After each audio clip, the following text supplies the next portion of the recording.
il a certainement quelque chose à faire dans la vie de chacun de nous.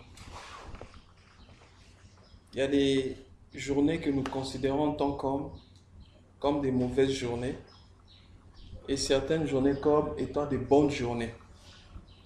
Et bien aimé, il y a une chose que j'ai remarquée lorsque Dieu créa toutes choses.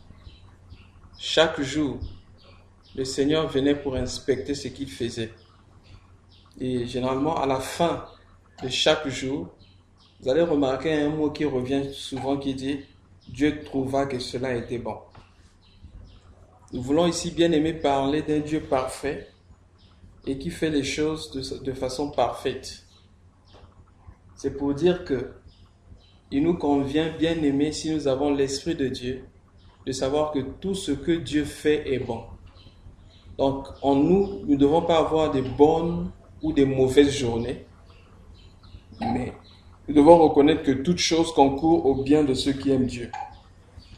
Même si c'est mauvais aujourd'hui, quant à la chair ou à nos émotions, et bien aimé, Dieu certainement le fait pour un but.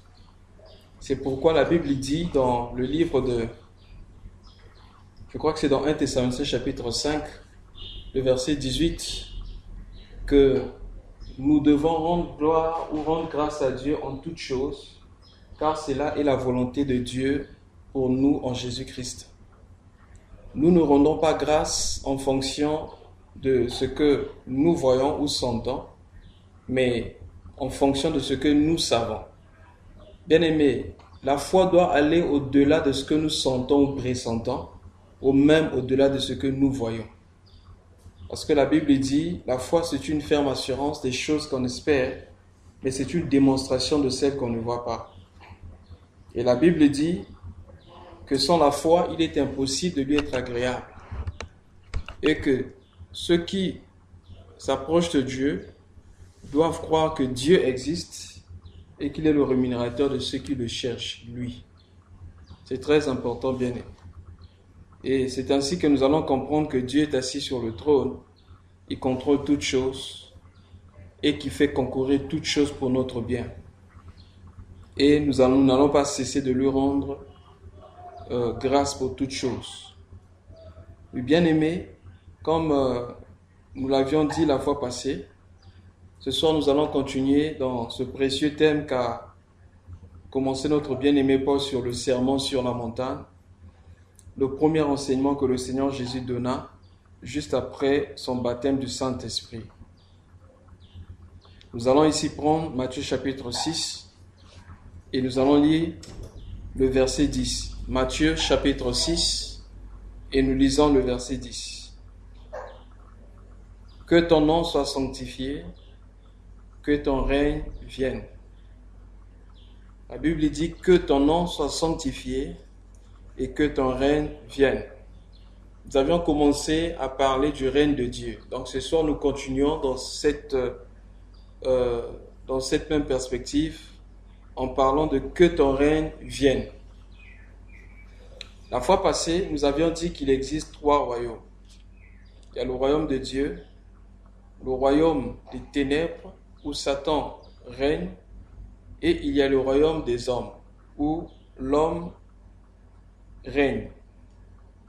Mais nous avions dit que si nous voulons que Dieu puisse régner dans nos vies, il convient que les 2 royaumes soient détruits. Aussi longtemps que le royaume des ténèbres influence nos vies, ou nos cœurs, ou nos actions, Dieu ne pourra pas régner. Et aussi longtemps que nous sommes des rois, nous sommes assis sur les trônes, c'est-à-dire que notre chair, notre moi, est assis sur le trône, nous ne pourrons non plus, bien aimer, à permettre que le royaume de Dieu descende. Mais le Seigneur Jésus-Christ, lorsqu'il enseigna la prière de notre Père, comme disait notre bien-aimé Paul ici une fois, il disait que c'était bien aimé un soupir d'un cœur bien disposé qui cherche auprès de Dieu certaines choses qui conçoit être des choses bien aimées les plus importantes. Donc, la Bible dit que ton règne vienne. Et nous avions dit ceci, celui qui n'a pas encore renoncé à lui-même, il peut penser être le maître, mais il oublie que le royaume de ténèbres est au-dessus de lui. Donc, nous avions dit que par rapport à la position, le royaume de Dieu est au-dessus de tous les royaumes, mais le royaume des ténèbres est au-dessus du royaume des hommes. Et tout homme qui est conduit par ses propres pensées, sa propre convoitise, par sa volonté, sera dirigé ou contrôlé par le royaume des ténèbres. Et nous avions dit que si le Seigneur Jésus-Christ a réussi à vaincre, c'est parce que le Seigneur Jésus-Christ permettait à ce que le royaume de Dieu soit constamment dans sa vie. Et nous allons comprendre ici que même l'apôtre Paul avait comme secret le dépouillement bien-aimé du royaume de l'homme, c'est-à-dire sa propre volonté. Et la fois passée, nous avons lu un passage dans le livre de Jean, chapitre 6, où le Seigneur dit « Je suis venu non pour faire ma volonté, mais pour faire la volonté de celui qui m'a envoyé. » Donc, en un mot, le Seigneur était en train de dire « Étant venu sur la terre, je décide de disparaître ou encore de faire disparaître le royaume de l'homme afin que le royaume de Dieu soit manifeste. » Alors, aujourd'hui, nous allons prendre 2 Corinthiens chapitre 5. 2 Corinthiens chapitre 5. Et nous allons lire à partir du verset 17. 2 Corinthiens chapitre 5, du verset 17 au verset 20. Voici ce qui est écrit. Si quelqu'un est en Christ, il est une nouvelle créature. Les choses anciennes sont passées. Voici, toutes choses sont devenues nouvelles. Et tout cela vient de Dieu, qui nous a réconciliés avec lui par Christ et qui nous a donné le service de la réconciliation. Car Dieu était en Christ, réconciliant le monde avec lui-même, sans tenir compte aux hommes de leurs fautes. Et il a mis en nous la parole de la réconciliation. Verset 20. Nous sommes donc ambassadeurs au Christ, comme si Dieu exhortait par nous. Nous vous en supplions, au nom de Christ, soyez réconciliés avec Dieu. Amen. Bien-aimés, qu'est-ce que nous remarquons ici? La Bible commence d'abord par nous définir ce changement que nous connaissons. Vous vous rappelez, la fois passée, lorsque nous avons parlé de ces 3 royaumes, nous avions dit que celui qui n'est pas sous le royaume de Dieu sera forcément sous le royaume des ténèbres. Mais lorsque nous recevons le Seigneur Jésus dans notre vie, nous connaissons ce transfert. Selon Colossiens chapitre 1, verset 13, la Bible dit « Il nous a délivrés de la puissance des ténèbres et il nous a transférés dans le royaume du Fils de son amour, en qui nous avons le pardon des péchés et nous avons le pardon et la rémission des péchés. » C'est très important, bien-aimés. Lorsque nous connaissons ce transfert, ça veut dire que nos péchés n'existent plus. C'est-à-dire, Dieu décide d'effacer nos péchés et nous sommes devant Dieu comme si nous n'avons jamais péché. Et vous allez remarquer, comme nous venons de lire dans 2 Corinthiens chapitre 5 ici, la Bible précise que cela ne vient pas de nous, mais cela, c'est l'œuvre de Dieu. Cela vient de Dieu.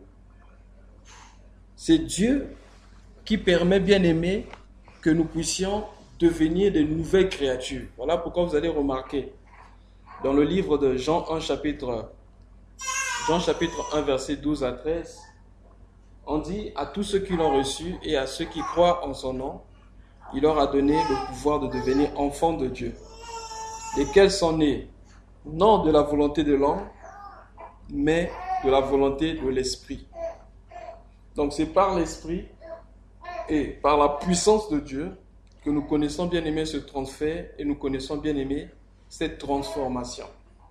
Physiquement, nous restons les mêmes personnes, mais spirituellement, nous quittons un royaume pour un autre royaume.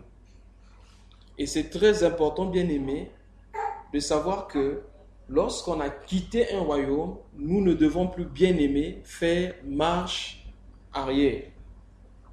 Nous devons, bien aimé, continuer à aller de l'avant.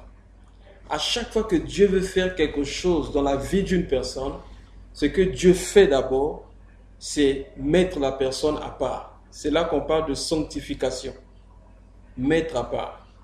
Lorsque Dieu voulait bien aimer un peuple, Dieu appela Abraham. Et qu'est-ce que Dieu dit à Abraham? Quitte ton pays, quitte ta patrie et quitte la famille de ton père. Va dans le lieu que je te montrerai. Et la Bible dit, je te bénirai et je ferai de toi une grande nation. Donc à chaque fois que Dieu veut faire quelque chose avec une personne, Dieu permet d'abord que cette personne change de côté. Dieu permet que cette personne connaisse la transformation. C'est la même chose, bien aimé, avec nous. Si nous voulons que Dieu nous utilise, si nous voulons que Dieu fasse de nous des ambassadeurs, bien aimés dans le Seigneur, nous devons décider de nous mettre à part, de ne pas nous mélanger avec le monde, afin que Dieu puisse régner dans nos vies. Alors, pour que Dieu règne dans nos vies, il est aussi important de décider de ne jamais permettre le règne du malin ou du monde des ténèbres dans nos vies. C'est très important. Alors, la Bible dit ici que nous faisons fonction d'ambassadeurs. Ou, dans cette version, on dit au verset 20 ici de 2 Corinthiens chapitre 5, nous sommes donc ambassadeurs pour Christ. Dans la version Louis Ségan, on dit nous faisons fonction d'ambassadeurs. Mais ici, il est écrit nous sommes ambassadeurs pour Christ. La version grecque de l'envoi des disciples dans le monde, lorsque la Bible dit allez partout dans le monde, faites de toutes les nations mes disciples. En effet, le Seigneur, lorsqu'il envoyait les disciples, il les envoyait comme des ambassadeurs. Parce que l'ambassadeur représente bien aimer son royaume. Donc, lorsque nous disons que ton règne vienne, nous voulons bien aimer dans le Seigneur manifester aux hommes le règne de Dieu. C'est-à-dire, Dieu nous met à part et Dieu nous remplit afin que nous puissions être des véhicules de son règne dans cette génération. La Bible dit, le monde attend avec un ardent désir la manifestation des fils de Dieu. Ça veut dire quoi? Lorsque nous prions à Dieu pour dire, Seigneur, que ton règne vienne, bien aimé, c'est une façon bien aimée de dire que Dieu règne dans ma vie. C'est une façon de dire que tel que je vais vivre, je vivrai pour que Dieu soit montré aux hommes. C'est-à-dire que lorsqu'on me voit, tout le monde saura que Dieu règne dans la vie de cette personne. Bien aimé, dans chaque pays, il y a une langue. Lorsque les colonisateurs, en effet, lorsque le Seigneur Jésus envoyait les apôtres partout dans le monde, lorsqu'il leur disait d'aller de faire toutes les nations les disciples, en effet, le mot utilisé là-bas, c'était un mot qui est plus rapproché du mot coloniser. C'est-à-dire aller partout dans le monde, coloniser le monde. Or, nous savons tous que lorsque les colonisateurs sont venus bien aimés en Afrique et partout dans le monde, les colonisateurs bien aimés venaient avec leur culture et leur langue.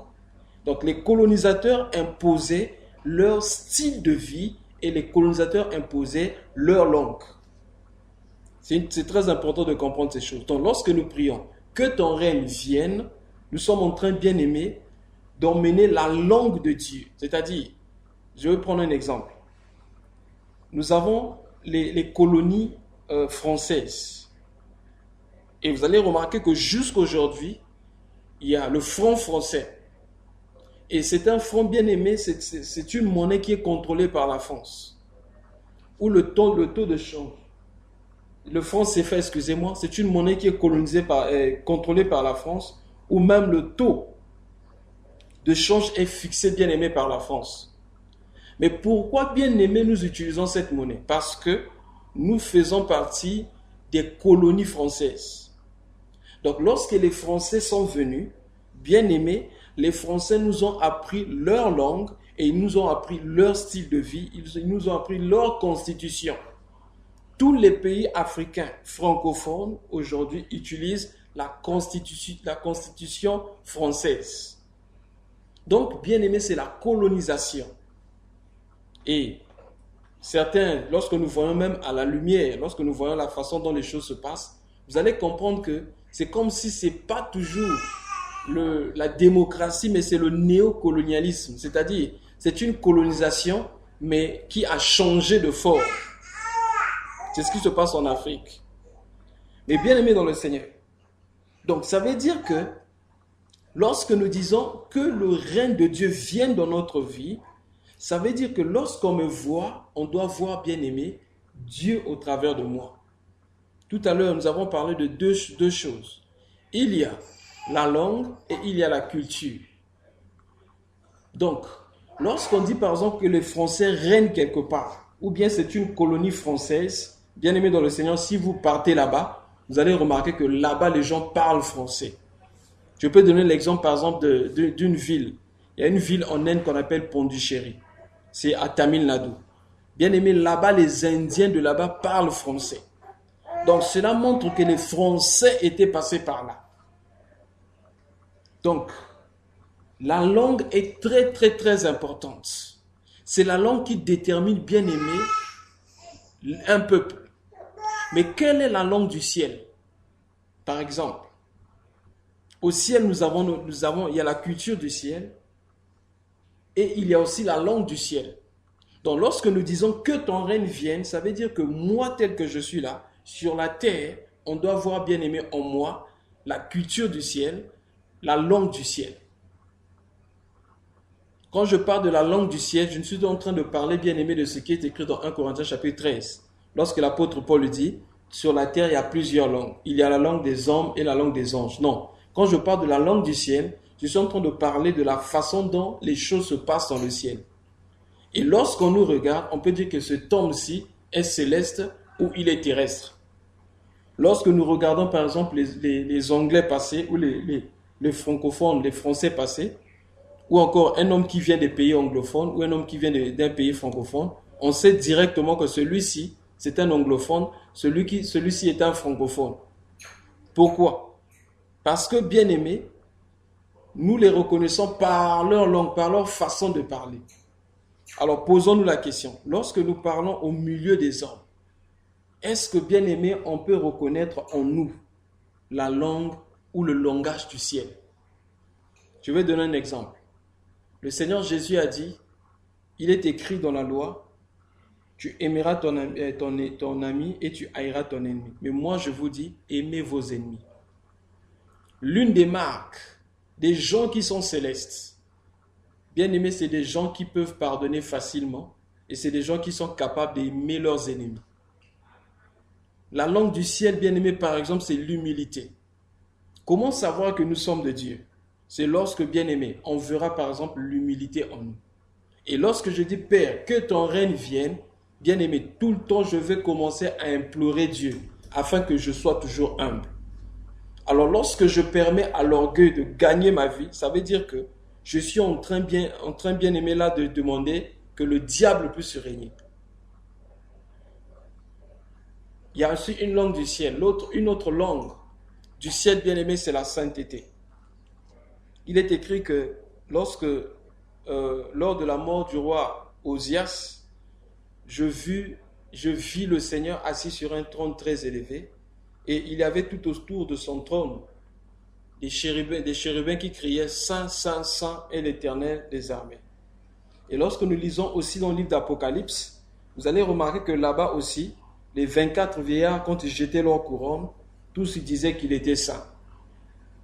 Et la Bible dit, cherchez la sanctification, cherchez la paix et la sanctification, sans laquelle La sanctification sans laquelle personne ne verra Dieu.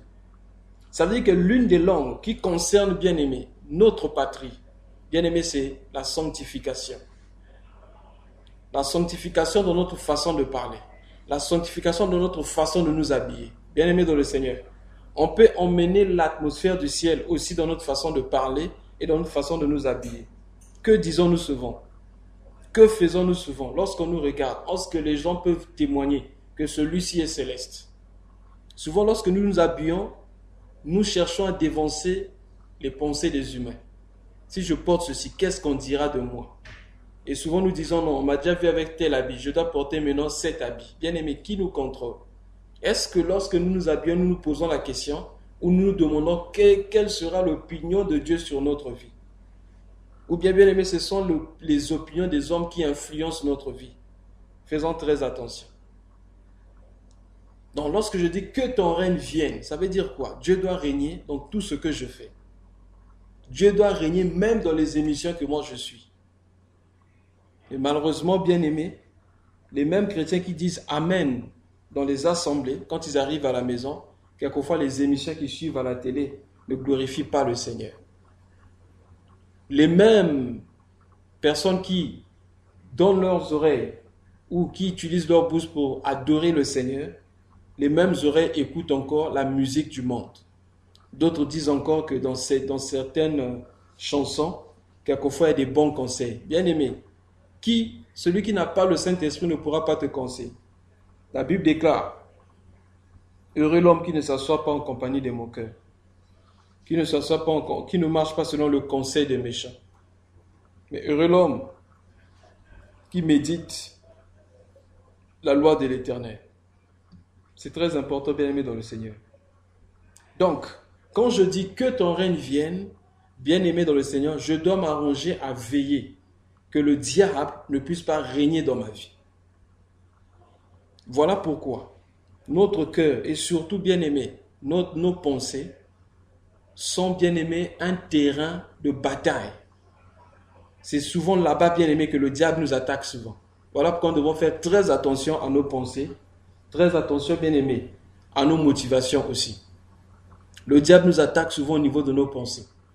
Quand la Bible dit pardonne facilement, le diable dira non, ce qu'on t'a fait, c'est trop grave. Ça, il a dépassé les bornes. Tu ne peux pas pardonner. Quand par exemple, la Bible dit par exemple que nous devons prier sans cesse.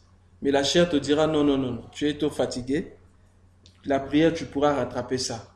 Ou encore, bon, tu pourras prier une autre fois. Mais maintenant tu es fatigué, laisse d'abord ça de côté. Bien-aimés, faisons très très attention. Le diable va chercher toujours à injecter dans nos cœurs des choses qui ne glorifient pas Dieu, afin de nous éloigner de la présence de Dieu. Dieu aime le pécheur, mais Dieu n'aime pas et ne supporte pas le péché.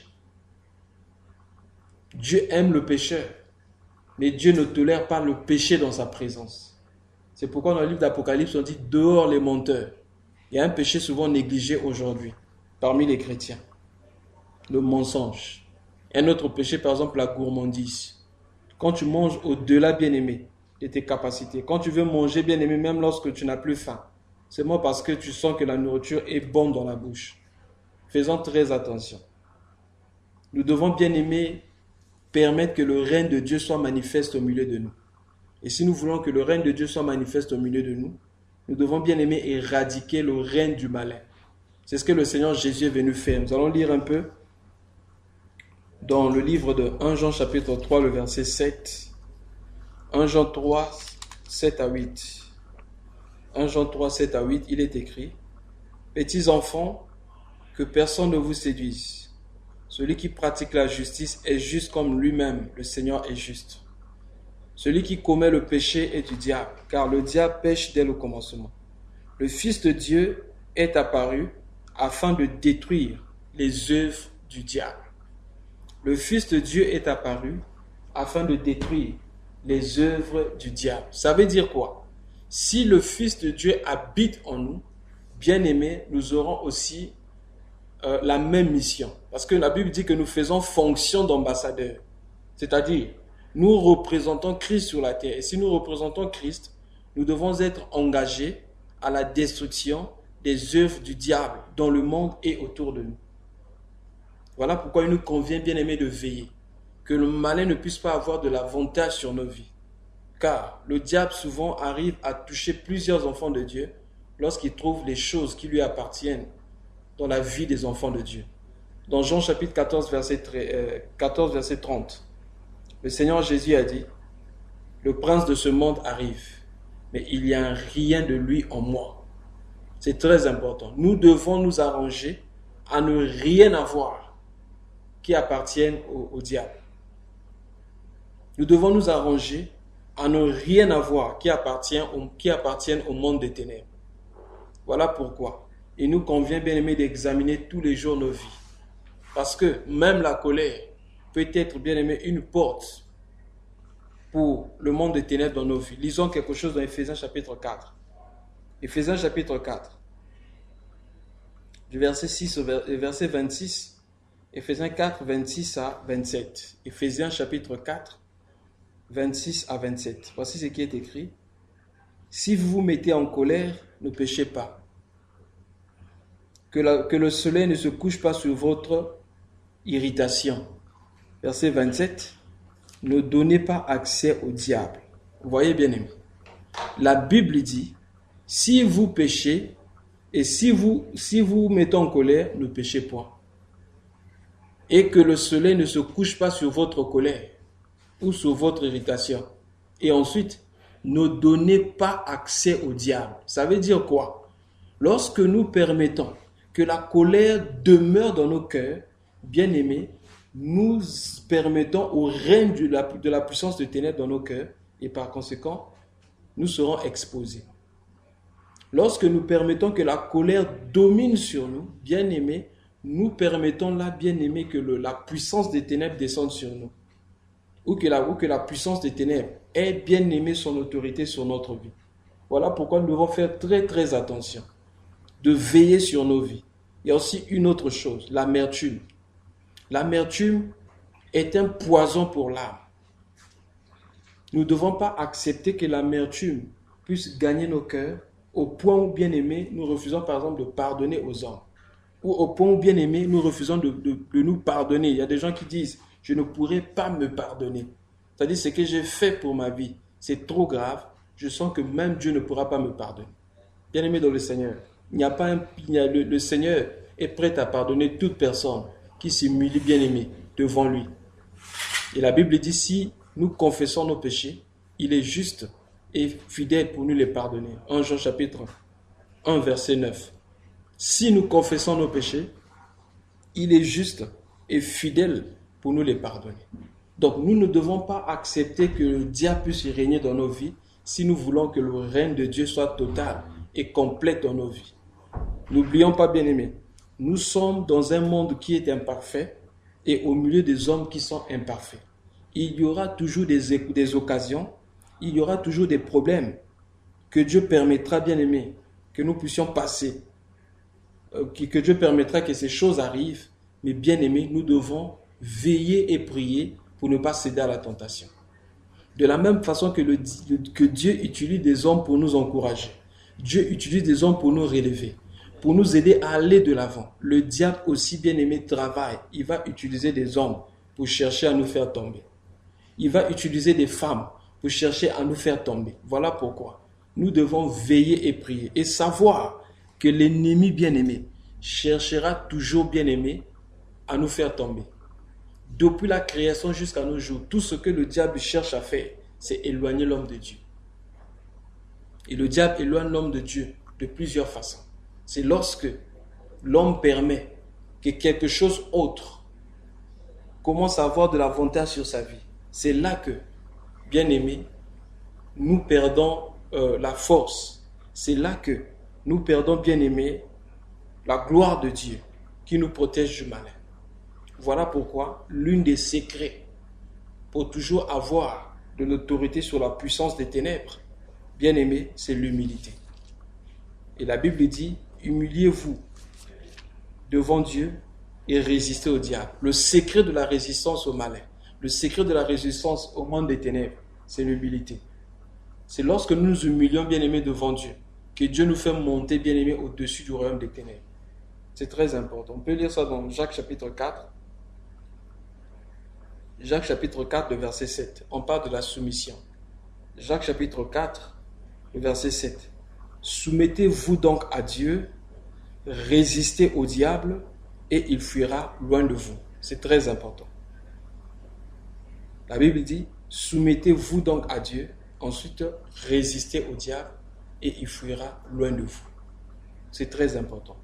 Si nous voulons être forts devant les puissances des ténèbres, si nous voulons permettre que le royaume de Dieu soit présent dans nos vies, nous devons apprendre à nous soumettre à Dieu. Et quand on parle de la soumission, bien aimé, c'est la mise en pratique à la parole de Dieu. Lorsque Dieu nous demande de faire quelque chose, nous devons bien aimer la faire. Lorsque Dieu bien aimé nous envoie quelque part, nous ne devons pas hésiter. Nous devons bien aimer faire ce que Dieu nous demande. Et c'est alors que nous aurons bien aimé l'autorité sur les puissances des ténèbres, parce que ce n'est qu'un royaume qui est au-dessus d'un autre royaume, bien aimé, qui peut avoir la domination.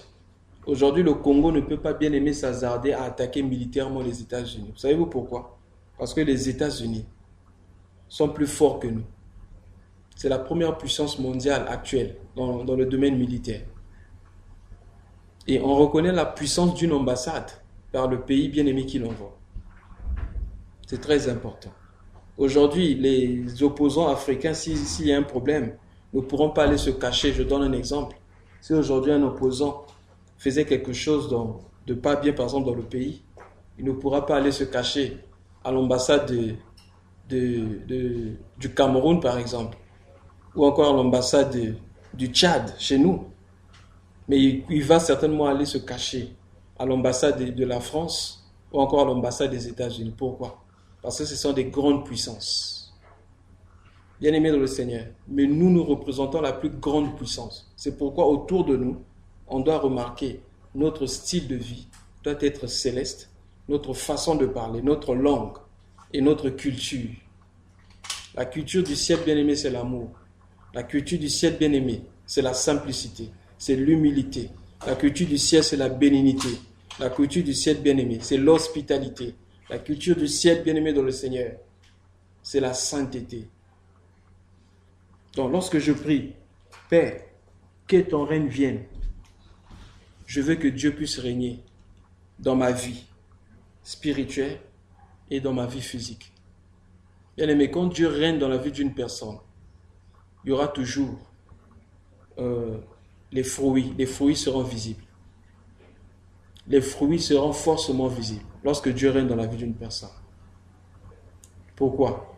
Parce que cette personne va manifester les signes et les fruits bien-aimés de celui qui domine sur sa vie. Alors, posons-nous la question, qui règne dans nos vies? D'autres personnes bien-aimées, ce sont des stars de cinéma qui règnent dans leur vie, des stars de musique qui règnent dans leur vie.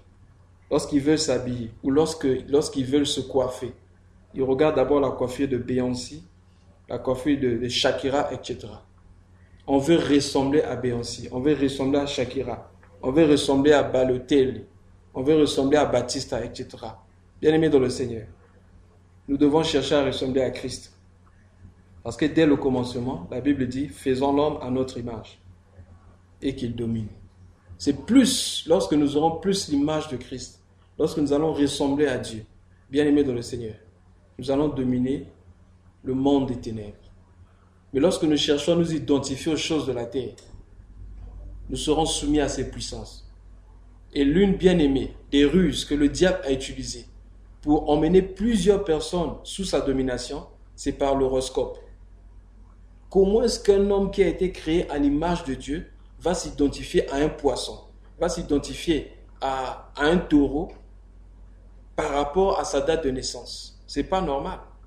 Lorsque Dieu a créé l'homme, l'homme devait dominer sur toute la création. Mais lorsque nous nous identifions au poisson, ça veut dire que le poisson devient plus grand que nous. Lorsque nous nous identifions au taureau, au cancer, je ne sais pas, il y a beaucoup, Capricorne, etc. Et plusieurs personnes aujourd'hui sont manipulées, bien-aimées par ces choses. Faisons très attention, bien-aimés. Et si nous avions bien-aimé, si nous avons eu à utiliser ces choses, à marcher selon l'horoscope, à lire, nous bien-aimés, les événements de nos vies par rapport à l'horoscope, nous devons nous repentir. Ça sont des portes, bien-aimés, qui ouvrent, ça sont des choses qui ouvrent des portes aux esprits mauvais dans la vie de plusieurs personnes. Voilà pourquoi nous devons faire très très attention. Au lieu que le malin règne, au lieu que ces choses règnent dans nos vies, nous devons plus, bien-aimés, chercher à ce que Dieu puisse régner dans nos vies. C'est alors que nous aurons bien aimé la victoire, comme le Seigneur Jésus-Christ.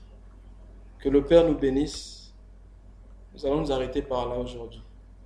Amen.